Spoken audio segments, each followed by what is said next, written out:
क्या होता है हाइड्रोलिक रिटेंशन।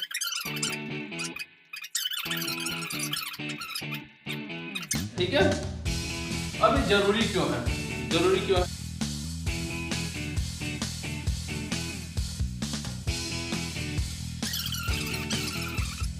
तो ये जानने के लिए आप इस सेशन के लास्ट तक बने रहिए। अगर आप हमारे चैनल पर नए हो तो हमारे चैनल को लाइक और सब्सक्राइब करिए। आइए स्टार्ट करते हैं आज से।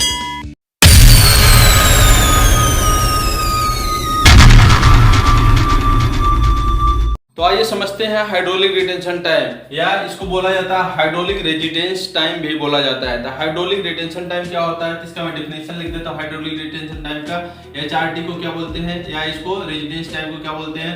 ये होता है the average length of time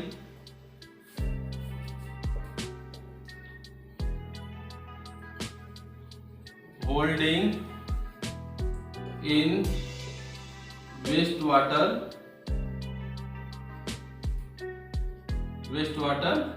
tank। ठीक है, तो HRT का डेफिनेशन क्या होता है? The average length of time holding in waste water tank. ठीक है, यानी कि जो कोई भी वेस्ट वाटर है या वाटर है, ठीक है, मैं अभी जो आपको कंसीडर करूंगा वेस्ट वाटर पे करूंगा, क्योंकि मेरा जो भी सेशन आता हुआ था वाटर ट्रीटमेंट के ऊपर आता है। तो जो भी एग्जांपल दूंगा आपको वेस्ट वाटर से रिलेटेड ही दूंगा। ठीक है, तो अभी मैं जो बताता हूँ the average length of time holding in waste water tank. ठीक है, कोई भी और वेस्ट वाटर टैंक है, ठीक है, उसके अंदर जो वाटर जो स्टोर होता है वो कितने टाइम तक स्टोर होता है, उस टाइम को क्या बोलते हैं? उसका रिटेंशन टाइम, यानी कि हाइड्रोलिक रिटेंशन टाइम बोला जाता है। ठीक है, अगर ये कोई मान लीजिए कोई भी वेस्ट वाटर आ रहा है, ठीक है, और ये ट्रीट होके निकल रहा है, वैसे ही मान लीजिए निकल रहा है, तो आया, ठीक है, इसका कुछ फ्लो रेट होगा। ठीक है, इसको बोलते हैं, मान लीजिए मैं बोल देता हूँ इनलेट फ्लो रेट। ठीक है, इनलेट फ्लो रेट होगा, इसमें आया, होल्ड हुआ तो कुछ टाइम होगा। ठीक है, कुछ टाइम तक होल्ड रहा, फिर उसके बाद इसका आउटलेट निकला। ठीक है, तो ये होता है हाइड्रोलिक रिटेंशन टाइम। ठीक है, कि कोई भी वेस्ट वाटर अगर जो किसी टैंक में कितने टाइम तक होल्ड हो रहा है, ये होता है उस टैंक का हाइड्रोलिक रिटेंशन टाइम। ये डिपेंड किस पे करता है? वो डिपेंड करता है टैंक के वॉल्यूम के ऊपर, और जो इनलेट जो फ्लो रेट है उसके ऊपर डिपेंड करता है। तो हाइड्रोलिक रिटेंशन टाइम को निकालते कैसे हैं ये भी समझ लेते हैं। हाइड्रोलिक रिटेंशन टाइम को निकालने के लिए इसको पहले डिनोट कैसे करते हैं जान लीजिए। तो हाइड्रोलिक रिटेंशन टाइम को T से डिनोट करते हैं और इसको बोला जाता है टाउ। ठीक है, टाउ बोला जाता है। इसको निकालने के लिए क्या हमको जानना चाहिए? सिस्टम का जो है वो वॉल्यूम जानना चाहिए। ठीक है, volume of system,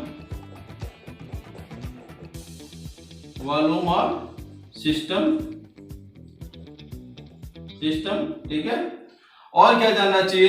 inlet flow rate. ठीक है, जो भी फ्लेंट है या वेस्ट वाटर है उसका जो, तो मान लीजिए मैं भी इसको समझता हूं कि वेस्ट वाटर है, वेस्ट वाटर आ रहा है, तो waste water inlet flow rate. ठीक है, तो इसमें अगर जो इसको मैं वेस्ट वाटर इनलेट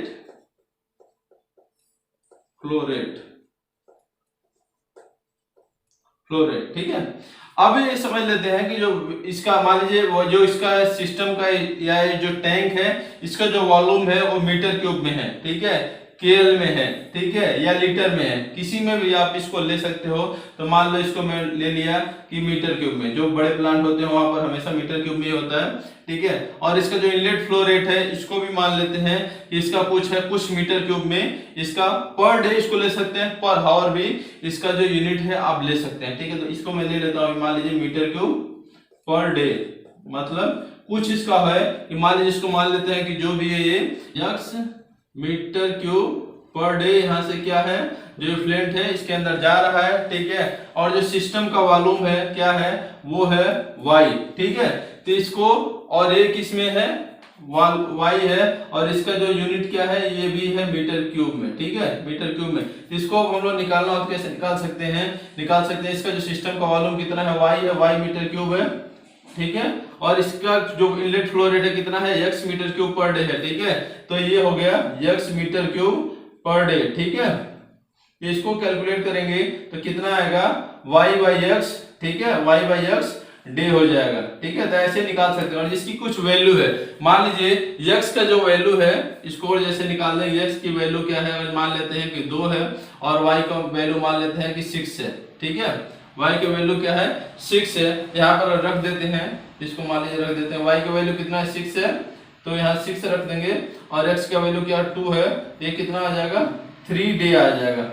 ऐसे किसी भी जो टैंक का, किसी भी जो वेसल का, उसमें हाइड्रोलिक लोड या हाइड्रोलिक रिटेंशन टाइम आप इजीली निकाल सकते हैं। ठीक है, अब ये जरूरी क्यों है, जरूरी क्यों है तो ये मैं बता देता हूँ। कोई भी जो वेस्ट वाटर जो ट्रीटमेंट जो प्लांट होता है, ठीक है, कोई भी और स्टोरेज टैंक होता है, ठीक है, तो वो जो होती है उसमें जो प्रोसेसिंग रेट होता है, ठीक है, उसको पहले कैलकुलेट कर लिया जाता है। तो उसमें एक एजम्पशन लगा लिया जाता है कि नॉर्मल लोड पे, यानी कि अगर कोई प्लांट है मान लीजिए वो 100 KL पर डे ट्रीटमेंट करने के लिए बनाया गया है, तो उसको जो कैलकुलेट किया जाता है, तो किसी भी जो टैंक होते हैं उनको कैलकुलेट करने के लिए रखा जाता है कि नॉर्मल दिनों में, यानी कि मान लीजिए कि 100 KL पर डिजाइन और 100 KL ही वाटर आ रहा है, तब इसका किसी भी टैंक का जो है रिटेंशन टाइम कितना होगा। और मान लीजिए सडन, और इसका मान लीजिए अगर जो इफ्लुएंट फ्लो रेट है 130 KL पर डे अगर आने लगे, तो टैंक का जो रिटेंशन टाइम है वो कितना हो जाएगा, यानी कि हमारा जो प्रोसेस हो डिस्टर्ब ना हो, इसीलिए क्या करते हैं हर टैंक को क्या कैलकुलेट करके रखते हैं। खास करके जो वेस्ट वाटर ट्रीटमेंट में जो होती है बायोलॉजिकल जो प्रोसेस होती है, ठीक है, यानी कि एनारोबिक और एरोबिक प्रोसेस, और जो उसमें अगर रिटेंशन टाइम आपको कम देंगे, ठीक है, तो जो बायोलॉजिकल जो ट्रीटमेंट सिस्टम होता है बराबर वर्क नहीं करेगा, इसलिए वहां पर जो रिटेंशन टाइम बहुत ही ज्यादा जरूरी होता है। ठीक है, तो ये इसकी इंपॉर्टेंस समझिए। और भी जो टैंक होते हैं, जैसे आपके जो स्टोरेज टैंक है, जो प्रोसेसिंग टैंक है, तो उसमें भी आपको पता होना चाहिए कि उसका रिटेंशन टाइम कितना है और कितना होना चाहिए पिक लोड पे, यानी कि जो शॉक लोड है, अगर लोड बढ़ गया तो उस समय कितना हो रहा है और नॉर्मल टाइम में कितना होता है। तो अब ये समझ लेते हैं कि जो मान लीजिए हाइड्रोलिक रिटेंशन टाइम है वो कितना होना चाहिए, कितना होना चाहिए। तो मेरे पास एक डाटा हो, डाटा के हिसाब से मैं बता देता हूं कि कोई भी टैंक है तो नॉर्मली जो देखा जाए तो कितना होना चाहिए।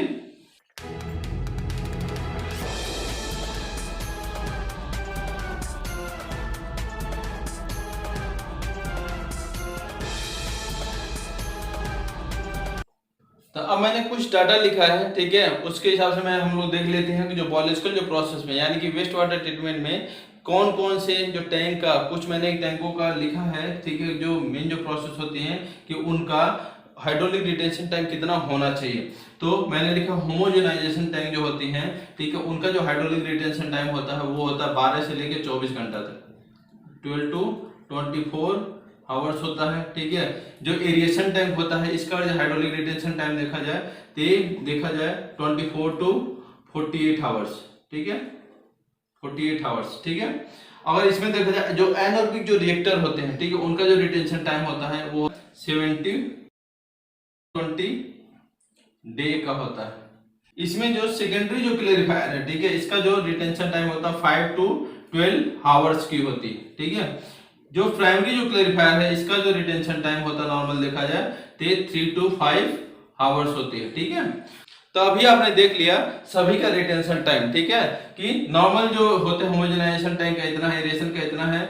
तो इसमें आपको एक दिख रहा होगा कि जो एनारोबिक रिएक्टर है इसका जो रिटेंशन टाइम है बहुत ही ज्यादा है, और एरोबिक जो सिस्टम है इसका रिटेंशन टाइम बहुत ही कम है, क्योंकि दोनों में जो वर्क होता है वो लगभग सेम ही होता है। तो एरोबिक जो रिएक्शन, एरोबिक जो टैंक होते हैं, यानी कि जो एरिएशन जो टैंक होते हैं, ठीक है, इसका जो रिटेंशन टाइम इतना कम होता है, लेकिन क्या है इसमें जो वर्क होता है, इसके अंदर जो वेस्ट वाटर के अंदर जो भी ऑर्गेनिक जो पॉल्यूटेंट होते हैं इसमें क्या होता है, इसमें आके डिग्रेड होते हैं, और इसमें जो प्रोसेस होती है क्या होती है, बहुत ही फास्ट होती है। ठीक है, बहुत ही फास्ट होती है, इसीलिए इसका जो रिटेंशन टाइम क्या होता है कम रखा जाता है। ठीक है, लेकिन इसकी जो आउटपुट है इसकी अपेक्षा इसमें कम मिलती है।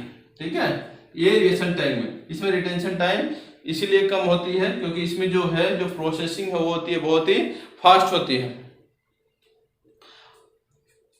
और जो एनारोबिक जो रिएक्टर होते हैं, इसमें जो होती है जो प्रोसेसिंग होती है, मतलब जो ऑर्गेनिक जो पोल्यूटेंट होते हैं वेस्ट वाटर के अंदर, वो डिग्रेड होते हैं, लेकिन जो प्रोसेस होती है बहुत ही स्लो होती है, इसलिए यहाँ पर रिटेंशन टाइम क्या होता है, ज्यादा दिया जाता है। इसीलिए यहाँ पर जो है 70 to 120 डे है, लेकिन इसका जो परफॉर्मेंस है बहुत ही ज्यादा, यानी कि आपको जो यील्ड मिलती है, यानी कि जो रिजल्ट मिलता है, उसमें जो वेस्ट वाटर के अंदर जो इम्प्योरिटी होती है आउटलेट में बहुत ही कम मिलती है। ठीक है, अगर ये रिटेंशन टाइम आप कम कर देंगे, ठीक है, तो इसमें होगा क्या कि आपको जो यील्ड मिल रही है वो यील्ड नहीं मिलेगी। और इसमें भी अगर आप रिटेंशन टाइम कम कर देंगे, ठीक है, तो इसमें भी सेम प्रॉब्लम आएगी। इसीलिए कोई भी प्लांट जो डिजाइन किया जाता है तो उसमें हाइड्रोलिक रिटेंशन टाइम का बहुत ही अहम रोल होता है। तो आज आप समझ लिए होंगे कि हाइड्रोलिक रिटेंशन टाइम की वैल्यू क्या होती है। ठीक है, इसको जानना जरूरी क्यों होता है, इसको कैलकुलेट कैसे करते हैं, और जो टैंकों के जो होते हैं या जो भी हमारे जो रिएक्टर्स होते हैं